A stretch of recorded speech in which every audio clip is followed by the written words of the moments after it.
Hello, English 200 people. Happy Monday evening.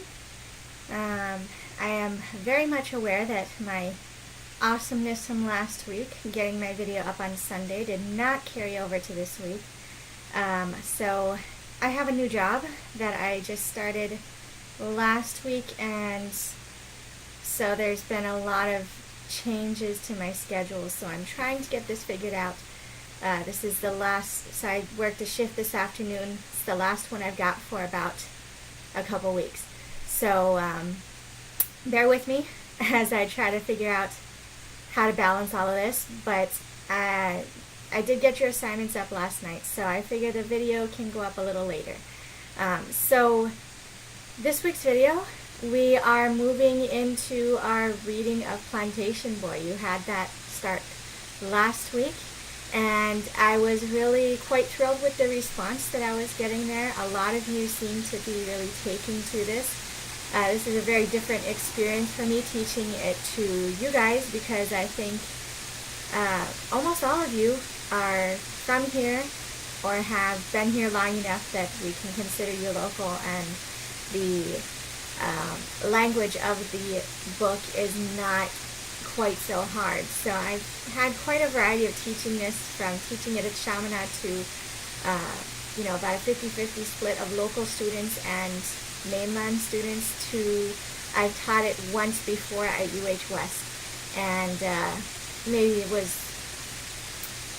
a little bit, a lot more local kids, but the language was still very unfamiliar and kind of frustrating. So I'm having a lot of fun seeing your guys' reactions to this. So there's some of my pigeon coming out, the guys thing. So let's go back and look at some of what we talked about last week with our video posts and our blog responses. And some of this, and normally I try to keep my responses to your two assignments quite separate, but there was a lot of carryover, so if I kind of talk about both at the same time, just try to follow with me. So we'll start with the video responses. And so one thing that I was picking up, here's one of those, picking up in both the video response and the blog response, is the way that a lot of you have had this kind of in-betweenness, where your pidgin in Hawaii is not good enough to get you into the true local social class, I guess you can call it. And then you go to the mainland, and your pidgin accent gets you kind of set apart from people who speak the mainland, proper English. And so I really liked hearing this from you all. This is something I experienced, and I know you're going to say, oh, but she's white and she's, her English is really good. And it's true. I wasn't allowed to speak pidgin growing up, so I never really picked up on the accent. But I can tell you, having lived here my whole life until I went to grad school for 2 years in California, I remember first day of grad school. I went to class, and I sat down, and someone started talking about all these things that I never learned, and then the way they were speaking was so eloquent, and I just felt like, why am I here? I don't fit in. And then the way that I spoke was different, even for a white person on the mainland. The way I spoke kind of set me apart from everyone else. But I was proud of it. Like a lot of you guys, I was proud of where I came from and being set apart that way. And I remember I actually took the opportunity at one point to do a paper on Hawaiian Creole English. And of course I had people wanting me to speak pidgin to them, and I did my best, and they never knew that I kind of was doing it badly, because they never heard the good version of it. So I really identify with a lot of you on this particular point. And then the tie to the status. This was something that came up in the video responses, the question about the social standing, the standing in modern Hawaii Society of Pidgin English, and how it's transitioned from being a language of the uneducated to being a language, just a language, right? I had that Andy Bumatai video that I think many of you watched, where he had the the discussion of Pidgin is now a language, but he did it in Pidgin, and then he had the subtitles or captions or whatever you want to call them in proper English. Quite funny and very effective at getting a message across that we don't identify people who speak Pidgin as uneducated anymore. Many of you mentioned in your blog responses how you were you were encouraged not to speak Pidgin in your homes because your parents had that old mentality about it.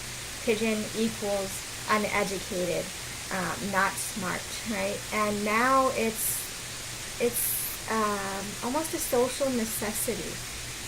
A lot of you mentioned too this idea of flipping a switch, having to go from Pidgin to proper, standard English and back again. And the idea, tying in here, this idea of audience awareness. So this is something we talked about with our craft of research several weeks back. Audience awareness. Who am I talking to? How do I frame my language? And so one interesting thing, because we often, and you guys were still doing this, you often separate Pidgin from your written language. You write in standard English, you speak in Pidgin. There is actually an instructor at UH Manoa, I don't know if he's still there, but he did have a website where you could hear him speak, who teaches, he's an English teacher, and he teaches his classes in Pidgin, he speaks it in the class, and he also encourages students to write in Pidgin. This grew out of a movement several years back, part of the, there's the acronym, the 4 C's, the Collegiate Composition and something. I'll have to pull up the article for you. But there was a movement to allow students to write in their own languages. Now, it's not quite saying, if you're taking an English class in the U.S. that you write in Spanish, because the teacher's not going to understand you. But the idea that a student should not feel that their language is wrong. And so I may post this in the coming week. Maybe I'll post it with the video this week. So check for that down below. If it's there, it's there. If it's not, then I'll get it up somewhere else. But this idea that students should be allowed to speak in the language, speak, write, express themselves in the language that they are most comfortable with, and not feel that it's wrong. I really like that idea, and I've always wanted to be more open to it. I think that these assignments I've given you are a start. Not quite ready to warm up to the idea of writing an entire essay in Pidgin yet, but maybe I teach this a little bit more and you try it out, see what happens. So another thing that was mentioned, and I like this idea, several people brought it up, the idea of language being alive and being changing. And this came out when we were talking about, and this was Mark's post, there was a lot of confusion for you, Mark, with the idea that Pidgin has rules, right? And so it's like any language. You get someone who starts speaking this language no one knows yet.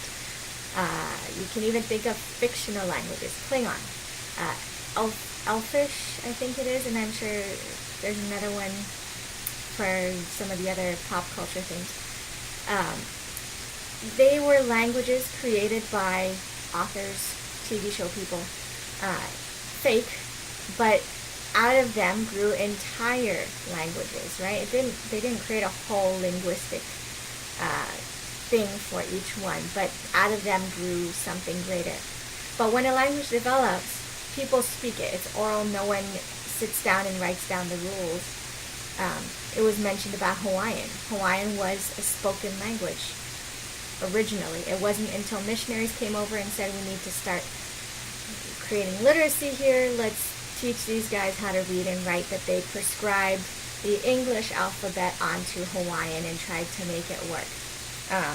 So languages don't have these rules until someone actually studies the language and says, look at what's going on here. There is a speech pattern to Pidgin. There is a speech pattern to Spanish, how every word ends with O or A, feminine or masculine, and things like that. Right? So it's not that necessarily Pidgin has rules. It's that someone sat down and looked at this as a language, seriously considered it as a language, and studied the patterns and then created rules from it. How is this a language? And people actually follow these intentionally or not, right? And if you were to follow them intentionally, it doesn't feel natural. It doesn't feel like an actual, the way the language should sound. But it all goes back to the idea of language is alive. Language evolves. These things that were rules when they were written down might be changing. And you can see that with the language in the novel. A lot of you are catching on. This Pidgin in Plantation Boy is not the same Pidgin that we speak now. It's very, very, very different. And that was one of the reasons I'm having us do this. Had us do the video response last week with Teach Each Other About Pidgin, because it's always changing. And Kilohana, being on Molokai, was making the point of, on the different islands, there are different dialects of Hawaiian, right? And even with the Pidgin, different islands say their Pidgin words slightly differently, have different pronunciation, might have a word that's not used anywhere else except in that one town, that one island. Right? So this idea of language is always evolving, and even with English too. This was one mentioned in last week's video. Someone talked about the split infinitive rule, and they might want to look at that for a future rule on our next two grammar videos.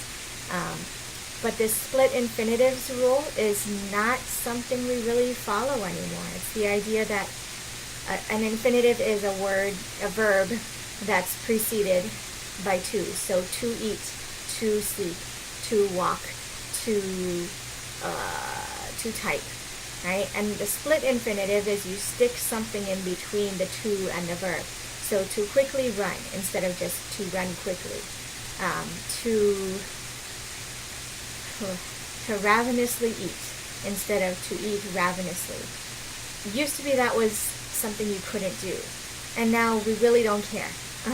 Another one would be an example of the word there, the plural form of, third person plural pronoun, right? T-H-E-I-R. Or they, or something. So it used to be that if you were going to talk about a singular subject and you didn't know whether it was female or male, you had to use he/she. And in more recent times, we've come to adopt the third person plural pronoun there into the singular third person plural, or the singular third person pronoun when we don't know the gender. So if it's someone's pencil and we don't know whether it's female or male, then it is theirs, right? So these things evolve just naturally. Someone makes a mistake or creates a new rule and they get adopted by other people. Just like new words come into our dictionary. Like I was talking with my English 100s last week. The word selfie. Until someone said, I'm going to take a picture of myself. And, oh, let's call this a selfie. And then their friend walks by and they're like, what you doing? I'm taking a picture of myself. I call it a selfie. I like that. And the friend goes on and he starts taking pictures of himself, and someone asks him what he's doing. He says, I'm taking a selfie. And then it eventually spreads and becomes a new word. Right? So language always evolving. And I went on way too long about that one. But really, really nice work teaching each other about different Pidgin ideas. One thing I learned was from Christy's video, The Real Meaning of a Pole. So I'm really going to watch when I say okole now, just in case Christy's around. But it's another one where this word okole does not mean your butt. It means your butthole, like you were saying. So the idea that someone misused it, someone didn't correct them, and then they took over and it became something else, right? One thing that was really fun for me when I was teaching at Chaminade, they would have what was it called? A new student luau every fall. And they used to provide like a cheat sheet of pidgin words, pidgin, Hawaiian, whatever words for the new students, especially geared towards mainland students. So it was always really fun to see the kinds of things people needed to learn. So that was a lot of fun for me. And then focusing a little more on the blog responses, I really had fun with the kind of meta thinking that was going on, thinking about your languages and stuff that was going on. So I touched on most of the comments that I would have made about the blog in discussing the video responses. A couple other things that I wanted to mention out of Letitia's post. I really I found the use of broken English quite interesting. And I want to say it was a point made in Amy Tan's essay, but it might have been something else I've read, that there is really no such thing as broken English. It's just a different type of English, right? This idea of something being broken is so negative. And I really want to move us away from that with Plantation Boy. You'll see with this week's post, or this week's, I can't remember if it's video or blog, I'll get into it in a few minutes. It is a constant thing throughout the novel, the battle between Pidgin and Standard English. And notice I'm using Standard English instead of proper because I think it doesn't give value to one over the other. But it's not broken, it's just different. It's a new kind of English, right? You're creating a new language almost. Something else that was mentioned was the idea of, this was Steve's post, using Standard English around Pidgin speakers. Or in writing too, because a lot of you mentioned your writing is Standard English, your speaking is Pidgin. You can make a relation back to Ragged Dick here with the idea that Standard English used in the wrong situation can make it seem like you're trying to be better than other people. And remember the passage about Dick had his new suit on and Mickey McGuire thought he was putting on airs, right? And so we've become really conscious of the languages we use, suiting them to a certain audience so we don't appear to be trying to be more or less than we are. So here's another story tangent thing. When I was in college, there was a friend of mine who I got to know pretty well over the last couple of years I was there, who had that ability that I think a lot of you have to really quickly just switch from Pidgin to Standard English and back. And I found it really, really amazing because, as you can tell, I don't really have that ability. I think the closest I get to Pidgin, I can speak Pidgin if I'm forced to. I just sound really stupid doing it. But the closest I get is using no need. And I don't say it like that. No need, right? Say it like that. But she would switch back and forth so easily. She would be in a classroom, speaking and talking about something, some discussion in class, Standard English. The minute she walked out that door, the switch flipped, and on went her Pidgin. And she was so good at this, she actually ended up becoming the valedictorian of her graduating class. So something I was really impressed by, and I think a lot of you can share the same idea, same experience. So looking towards next week, or this week, Let me pull up my blog here. On the schedule, you will see, of course, watch this video, and then we got pretty short reading this week. I want us to focus on Plantation Boy. Again, we're reading chapters 4 through 10, which are pages 17 through 46. And this book is short. I think it maybe just a few pages longer than Ragged Dick, but it definitely takes a lot more brain power to get through.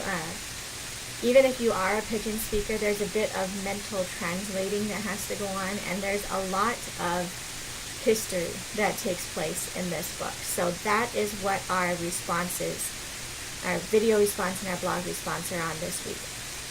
So we'll start with the video response.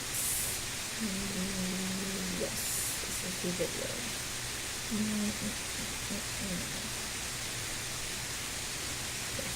So the video response asks you to look into some of that history. There's, even just in these first 46 pages of the book, there are a ton of things going on. So if you didn't catch it in last week's links to the author bio and some background on the story, Plantation Boy is part of a 4-part series. And it's a 4-part series that does not go in order. So it starts with, I'm trying to remember. I believe it starts with Toshio's brother is the focus of the first novel, and then it goes backwards and his mother becomes the focus of the second, and then Toshio is the focus of the third, and there's a 4th one, I believe. I haven't read the other ones, if you're wondering, so that's why I'm kind of trying to remember some of this. So for your video response, back to that, I'm going to ask you to look into some of these historical events. I list some for you. So there's the Hawaii Territorial Guard that's mentioned, the plantation camps in Hawaii. You can look up some of that.